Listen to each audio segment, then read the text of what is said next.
Class, good morning. I want to start out by kind of letting you know what we're going to be talking about today.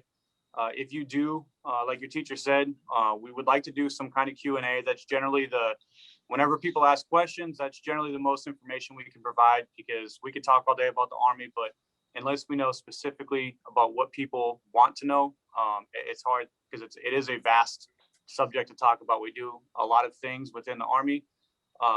So just to kind of go over what we're going to talk about today, first we're going to introduce ourselves. We'll be talking about the SASVAB, which is in your school, how that SASVAB relates to jobs and what jobs you can actually do in the Army and how the selection process works. Talk a little bit about college benefits, the post 9/11 GI Bill. A lot of people know about, the military pays for college or the Army pays for college, but they don't necessarily know about the real benefits of obtaining that post 9/11 GI Bill. Talk a little bit about VA loans. That's a big one. I'm sure your teacher, prior military, prior Navy, sir, correct? So a VA loan's a really great thing, when you're looking 10, 15 years from now, not necessarily in your next 5-10-year plan, but it is a huge help. And then we'll talk about the retirement and blended retirement that the Army does offer. So to begin, I will introduce myself. I am Sergeant Dennis Clement. I am a station commander here in the Middletown Recruiting Station. This is my station that I run. I've been in the military for 14 years now. I was a military police officer for 11. I've been all over the world. I did go to Iraq twice. I was in Germany for 8 years. 8 years in Germany was probably the best time I've spent in the Army for sure. And then I went from Germany to Fort Bliss, Texas, where I volunteered to become a recruiter. I recruited down at Bridgeport for about 2 years. I did well down there, so they gave me the station up here in Middletown. I've been running the station now for about 2 years. I'm from Lowell, Massachusetts, so I don't know if you have one of those pennants around there for UMass Lowell. Go Riverhawks, right? We do. Okay, that's what I'm talking about. So I actually grew up like 5 minutes from that college. But yeah, that's just a little bit about me. And now I'll give you over to Sergeant Twombly. Good morning. My name is Sergeant Twombly. I'm actually one of the recruiters assigned to Cromwell High School. So I'll be one of the ones that kind of reach out to you guys, or if you have any questions that you would reach out to during your senior and junior year. I've been in the Army going on 8 years now, and I joined at 21. My primary job is human resources. So my job is making sure people get promoted, that their pay is correct, that we have enough people assigned to a unit that we're in. Currently, I'm here on recruiting duty in Middletown, Connecticut. And I've done a little bit of traveling, been stationed in Germany, Korea, Kentucky, Texas, and now I'm currently stationed here. I'm from Tampa originally, and I'm also a college student, which I'll talk about a little bit later when we talk about the college benefits, but I go to Southern New Hampshire. And that's a little bit about myself. So one thing I do want to talk about is what we do here as recruiters. There is a stigma or a perception about recruiters. And part of that can be true. When you look back historically 20 years ago, the war was just kicking off, going crazy. They were trying to put a lot of people in. And recruiters had this perception that we're only here to put you in the Army. And that's not recruiting as of today. That's not the Army of 2021 or the Navy or the Marines or the Air Force. If you go to the Middletown Recruiting, the Armed Forces Recruiting Center, I will tell you that all branches here, they're all great guys and girls here. They do take care of each and every individual. So I would like to let you know, here, look at us as career counselors. A lot of people are scared to make that first step to come into a recruiting office and ask, how can you help me, right? How can I get college benefits? How can I get college paid for? How could I, leave and travel and have a little excitement in my life? The only thing I would really like to impress upon you is don't be scared to make that first step. If you have in the back of your mind, the military, regardless of branch, is something that you want to at least see what we can do for you, come in. We're basically like career counselors for the military, right? When you want to know about colleges, you go to your guidance counselors to get information about those schools, or your career counselors at the schools if you have them. And they're the ones who kind of drum down, hey, if you want to get an engineering degree, here are some great colleges that have amazing engineering programs. And that's basically what we do here. Okay. Now, one thing I was asked to talk about, and it is very, very important, the SASVAB test. Okay. It's not just important if you're interested in joining the military. I highly encourage you. The SASVAB is offered at your school in Cromwell every single year, generally in the first, second half of the year. I'm sorry. And you guys do it around November there, correct? We just did it recently because of the delay, because we got in late. So we just did it a couple Okay. weeks back. I believe the year before, because I was there the year before, and I believe it was November. But regardless, when that SASVAB does come around, what that is it's the School Armed Services Vocational Aptitude Battery. It's just a big fancy word for the military test, right? Or it's a big fancy acronym. Now, the benefits to you all is not just to see where you could qualify in the military. That person that comes down, the test administrator, whenever you take that test, you get your results with military scores. However, there is a website on the bottom right of that page. When you log onto that website, it actually relates how you would do on SATs, how you do basically any kind of scholastic test that you would take to see where you rank amongst other seniors throughout the U.S. because the ASVAB it's a percentile test of everyone that has taken the test in the past 15 years across the United States. So you can kind of see where you rank yourself. If you haven't taken your SATs yet, that could be a good basis to, move forward where you need to study, stuff like that. But in regards to the military side of it, the SASVAB itself, what it does is it gives you placement scores from everything from mechanical scores to English to math, science, electrical. I mean, anything you can think of in the civilian world as far as a job, the Army will give you a base score, and that is what we use to be able to look at jobs for you. It's a good opportunity for students if you're thinking about the military, even if you just kind of want to see if you qualify without having to actually sit down and commit to talking to a recruiter or anything like that. Because what it does is it shows you generally what score you would take, but you don't have to use that score as an official score. You can act like you never even took that SASVAB score and just use it as almost like a practice test. So we encourage everyone, especially if they're thinking about it or toying around with the idea, to definitely take that SASVAB test. Plus, your teachers might not like this, but it takes about 3 hours. So, if you're one of those where you just want to take a test rather than sit in math class, hey, it's a 3-hour test. Go ahead and challenge yourself. It's really not that hard. But it will help you ultimately, whether you're looking to go to college, military, whatever. It's something that'll give you a real assessment of where you're currently at. But I want to talk about how that actually relates to the jobs and how the Army works with jobs. So fortunately, the Army, and I'll tell you a little bit about myself. I actually went to the Marine recruiter first. I was a football player in high school, quarterback of the team. I was a real hard-headed kid, I'll say that, right? And I wanted to be a Marine because I thought it was really, really cool. The bravado, the pride, everything else. I went to the Marine recruiter first, but I knew that I wanted to be a military police officer. And they told me, yes, you can become a Marine. I did well on the test. But they told me I'd become a Marine first, and then I will get my job second. I wasn't okay with that, right? And don't get me wrong, I'm not bad mouthing any branch at all. I will tell you right now, from my mouth, if you are one of the 1% of Americans that ever takes that step into a recruiter's office to join any branch, I have nothing but respect for you. I just knew that I wanted a specific job. So I went to the next office. I said, okay, that's not going to work for me. I went over to the Army. And I said, hey, I want to be military police.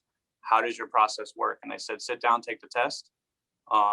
If you do well, we will look to see what jobs are available, and then we can get you your job. And that, to me, was the biggest piece of why I enlisted into the Army. The Army is the only branch that you will 100% have in a contract. We actually have a reservation that we print out before anyone ever contracts, enlists, anything. You will know what job you have where you're going to basic training, when you're leaving. Everything else is in black and white on pieces of paper, tells you how much you get for a bonus, whether or not you go airborne, ranger, special forces, whatever extra bonuses are there, will be on black and white before you ever sign your name on the dotted line saying that, I swear to protect and defend the Constitution of the United States, and you go through that whole spiel. With those jobs, the way it works with the Army is first you have to qualify, and then it needs to be available. So qualification process, back to that SASVAB, right? You can either take the SASVAB in school. If you do well there, like Sergeant Twombly said, you can use that score. If you don't do well, you come into our office, we give you a practice test, and we can, what's the word I'm looking for? Register you, sorry. We can register you for future tests, right? So you can actually take the test 4 times. It's not a one shot. If you fail, you're done. There is a waiting process. If you were to take the test and not score so well, you would wait 30 days and retest. But regardless, we have study material. We have a website that we give out to people. Most people that are in it and they want to do it, they will pass the test. Now, I said that's first you got to qualify. So that's the test passing the test process. The next part is availability. Now, with the Army, what we do is we actually have all young men and women. They'll come in here with their test scores. We have them right on paper. We put them in the system, and we can actually right there, right in front of them. We pull it up on the computer, show them on the laptop. Hey, look, these are the 20, 30, whatever jobs that are currently available for you. If any of those jobs are something that you want to do, we'll let you hit the button yourself and say, hey, this is the job I want. I want to do it for 3 or 5 years, or our contracts are between 2 and 6 years. And that is something we can actually select for you here in the office as well. So literally everything is on black and white before you enlist, which was very, very important to me, just because me personally, sorry, Sergeant Twombly, but I didn't want to be human resources. I didn't want to be a cook. I didn't want to go to military intelligence. Looking back on it now, I probably would take military intelligence because that's a great job for the future. But I didn't want to be stuck in something that I wasn't going to be happy with. And I knew I wanted to be military police. And fortunately, that is what I was able to get. Touch a little bit on reserves, because a lot of those jobs we have, you can also do them part-time. So if you're kind of looking for that step to maybe help pay for college, but you don't want to move away, you've already been accepted to a college, something along those lines, your college acceptance letter is good for 2 years. So if you kind of want to take a semester to kind of figure out your game plan for paying for college, the Army is definitely a good stepping tool for that with the Army Reserves and doing it part-time. Because you could choose a job like human resources, military, police, and serve locally without having to make that step and move away from your family, away from here, and miss out on that 4-year college experience. I actually, now that she said that, I would like to take a step back and kind of explain the difference between active duty and reserve. I apologize. In my mind, I'm Army, so I know the difference. I assume other people know the difference, but it's not common knowledge. So active duty is something where you would join, hypothetically, if you join next week as seniors, you wouldn't be leaving till the summer. But once you leave, that's the real deal. It's where you're putting on the uniform every day. You have your 9-to-5 job, whatever you take it to be. You go to basic training, your job training, and then you'll be assigned to wherever there's a base throughout the world. I went immediately to Germany following my basic training and job training. And I put on the uniform every day. It's a full-time gig for me. The reserves, however, is a part-time. It's 2 days a month and then 2 weeks a year. Now, like Sergeant Twombly said, that's perfect for young men and women that are grounded. They have a college, they have a great job. They have a situation here that they don't want to leave, but they still want to either get the college benefits or put the uniform on because they've always wanted to, or it's tradition in the family, whatever. Reserves is a really good opportunity to build your resume, so to speak. Something that all students should be looking at. I mean, today's day and age, everyone's getting a bachelor's degree. Sergeant Twombly's working on it. I'm working on it. We have two recruiters in here that currently have their bachelor's and are working towards their next degree. everyone in this office is working towards a bachelor's degree because it's the new normal. It's the new standard. So everyone is getting that bachelor's degree. Now you have to look at how you separate yourself amongst your peers. Because if everyone's going to get an engineering degree, everyone gets that same engineering degree. I'll just say UConn Stores. They have a good engineering program, right? If everyone in your class gets the same degree from UConn Stores, GPA is very similar. What are you doing to separate yourself amongst your peers to build that resume? So when you submit that application, you're being looked at ahead of your peers and you're more likely to get the job. Reserves is perfect for that because you're going to have U.S. Army. When you have U.S. Army on your resume or any branch realistically, right? If you have military on your resume, they're going to expect you to be professional. They're going to expect you to be disciplined, show up on time, not have any major work issues, stuff like that. So just something to think about. I know everyone in high school, I know personally it's getting towards the end. Everyone's waiting for that diploma so you can be done, have a summer, go to college, have a good time. But you really should be looking at your 5-10-year plans, 5-10-year goals to see where you want to be in that 5 and 10 years. And that's basically one of the things we do here as Army recruiters. We lay out that 5-10-year plan, how you can get there with the Army, and how you can get there in civilian life, and how much it's going to cost you one way or the other, and some of the benefits like that. But to dial it back, active duty full-time, reserves part-time, 2 days a week, 2 days a month, and then 2 weeks a year. It is a very minimal obligation. It is a 6-year contract, but when you roll it all together, it's really only about 1 year full continued service when you add all the days. So it's really good as far as getting benefits for college and everything else. All right, so moving on for that. It's actually a good transition here to talk about college benefits. So with the Army active duty, like Sergeant Twombly, myself, and everyone else in here, we're all taking college. It's all 100% paid for. The only time that you would ever have to pay for it is if you fail a class. The Army, it's not okay with people taking classes and just failing because they're not, doing their part. But it's never happened to me. There's not many people I know that have actually failed a class. It's generally when people take too many at once, they think they can handle it because you are still doing, your 9 to 5. And then you have to work college in through that. A lot of units or companies, or however you want to say it, places of work that we have, for example, where I just was as a military police officer, anyone that had college, if you had a course that started, say, at 3 o'clock in the afternoon, they would release you at 2:30 and they would say, go home.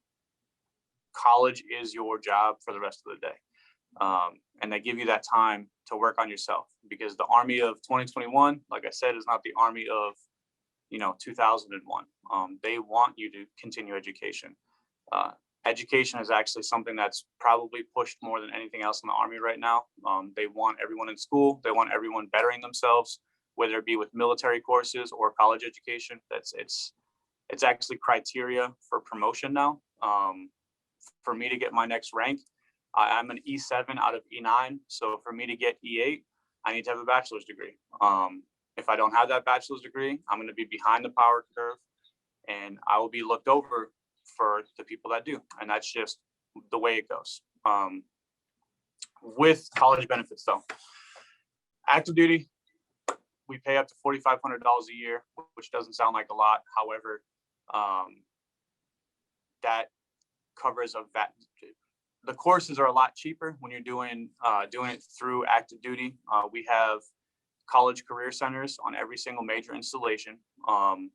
And when you go there, you talk to them. They're college counselors. You say, hey, look, I'm looking at this degree. They will put you on the right path, set you up with classes.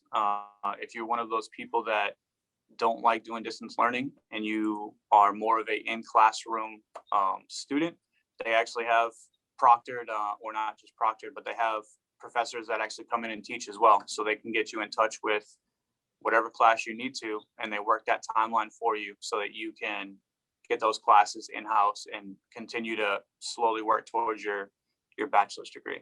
Now with the reserve, depending on what your bonuses are, I'll use Actually, I don't think I can use her name. No, I can't because she's military intelligence. She has a top secret clearance.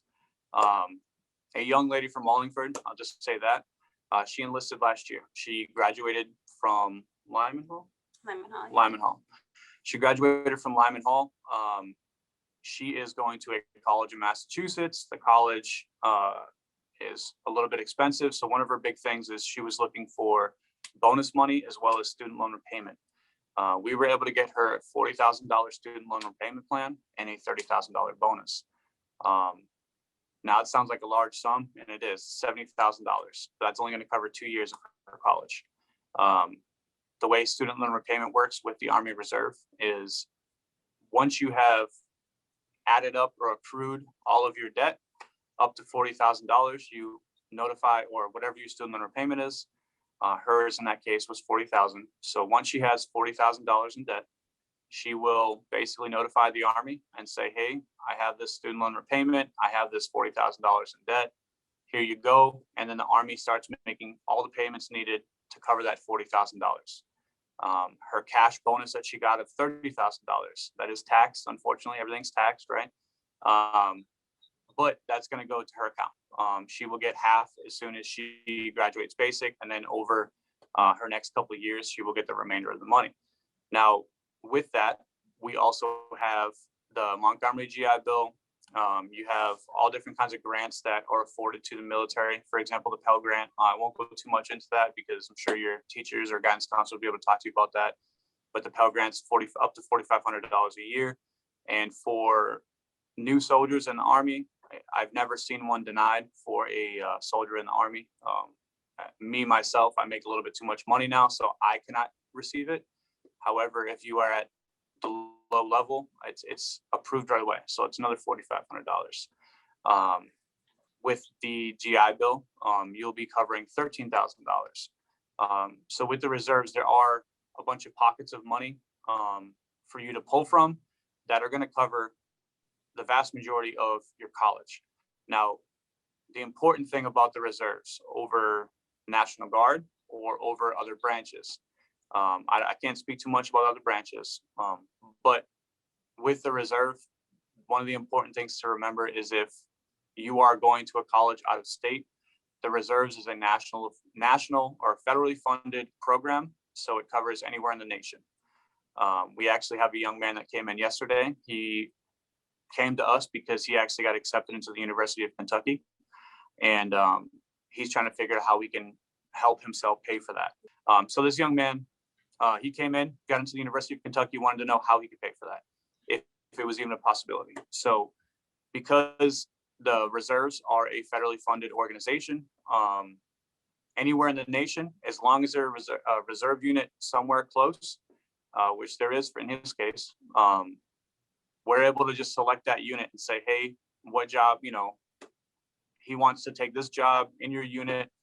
So this young man is going to be enlisting to have a reserve unit over in Kentucky, so he can go to University of Kentucky full-time and do his reserve job, one weekend a month. I'll let you go over the Yellow Ribbon Schools. So I know we're getting close on time. We're at that 15-minute mark to start going with questions. I don't want to cut you guys short if you do have questions. So I'm going to talk pretty quickly about Yellow Ribbon Schools. Those are military-friendly schools that are very familiar with military programs, scholarships, how that works. So, for example, I had a senior enlist a couple weeks ago for a medical job.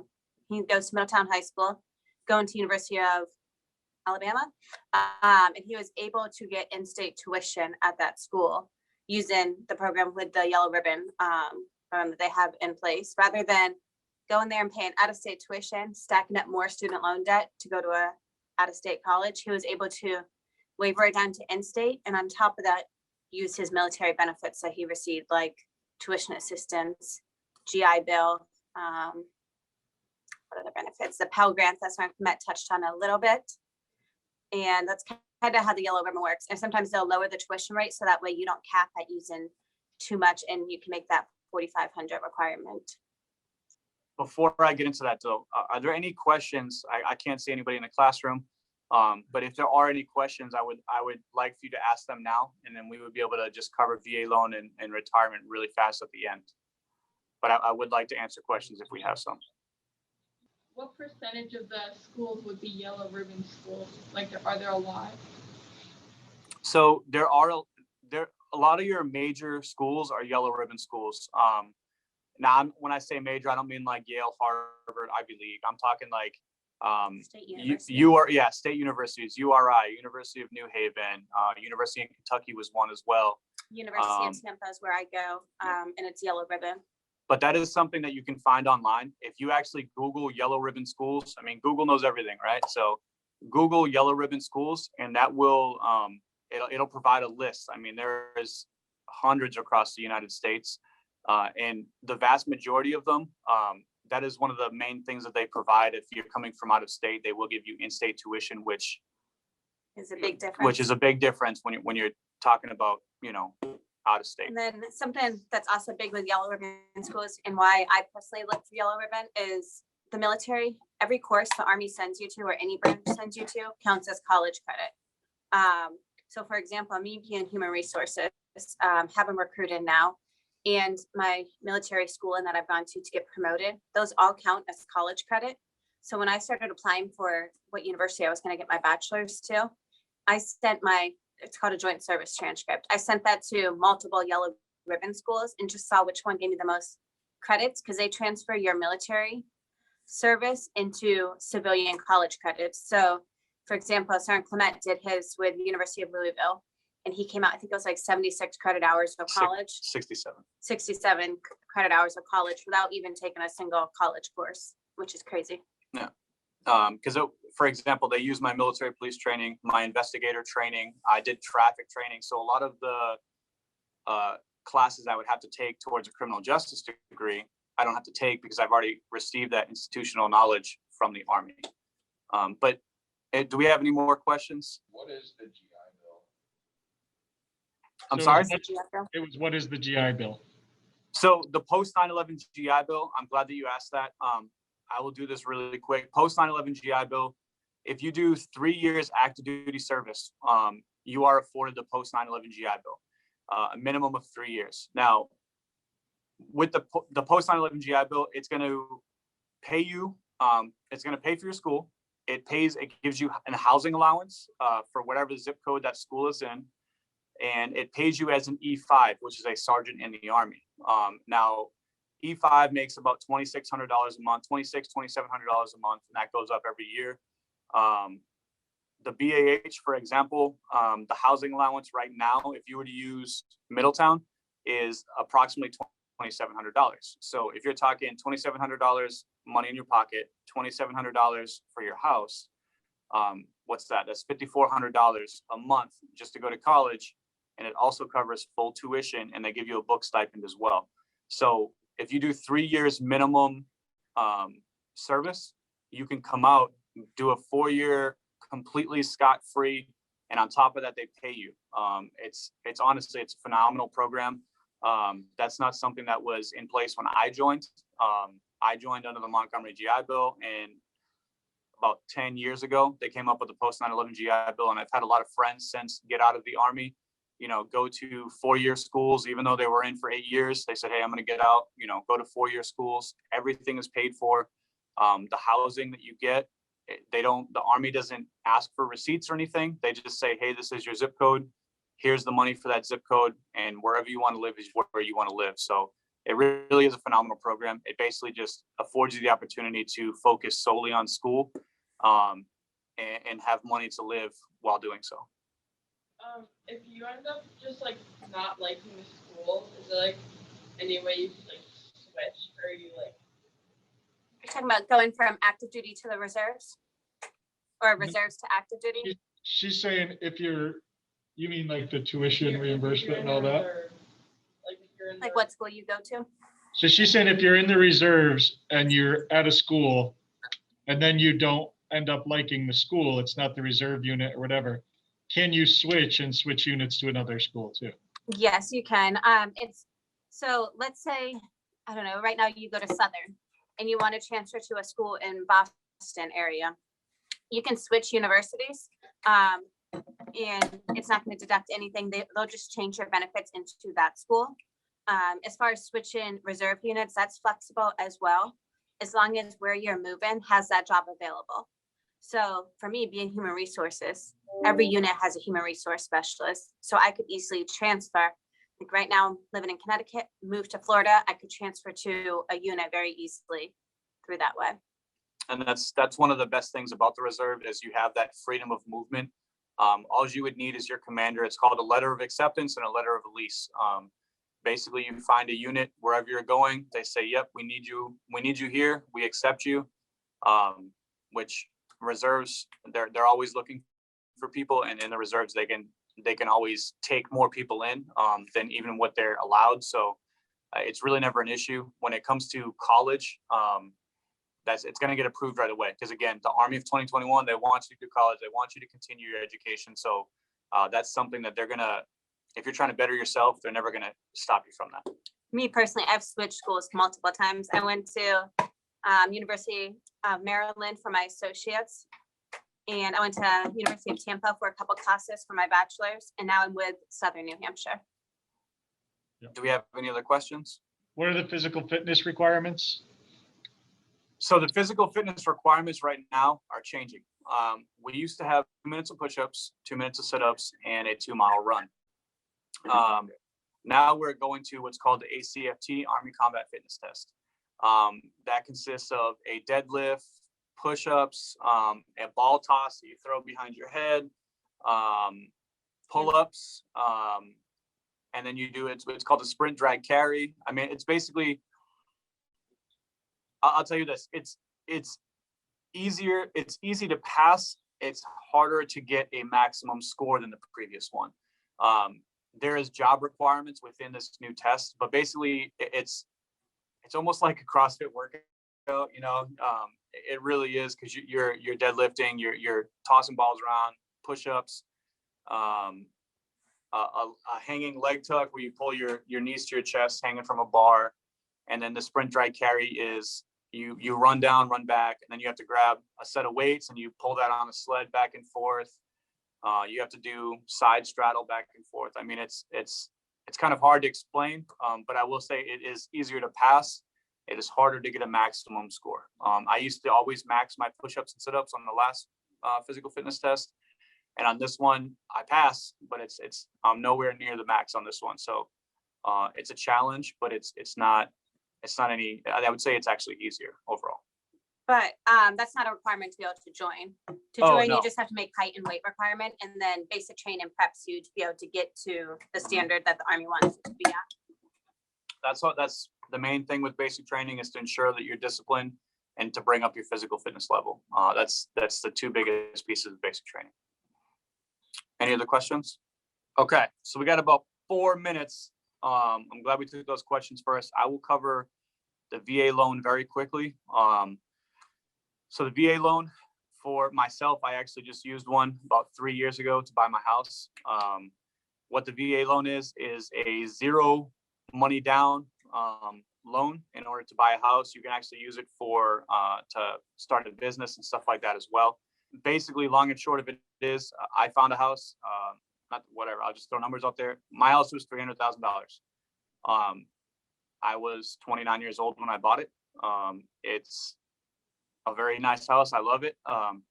But with that VA loan, can you just grab that? Sorry, we have a phone call coming in. With that VA loan, what I was able to do is I basically talked to the VA, the Veterans Affairs Office, and said, hey, I'm looking to buy this house. They came in, they did an appraisal on it. They said, hey, it's worth $300,000. We will give you $300,000. And I didn't have to pay any money down. I was able to buy that out of the VA. They basically put the money up front, and now I'm repaying the VA back, or I'm paying that loan back.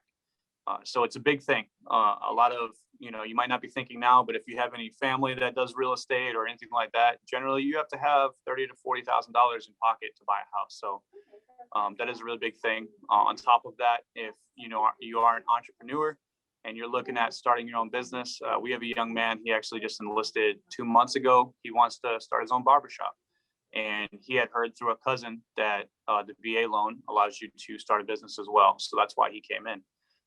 He enlisted. He will be shipping out once he graduates high school in 2 months from now. And his plan is to do 3 years, get out, use that VA loan to start his own little barber shop, because that's what he's passionate about. He likes to cut hair. He enjoys that. So he's using that to better himself in 3 years from now.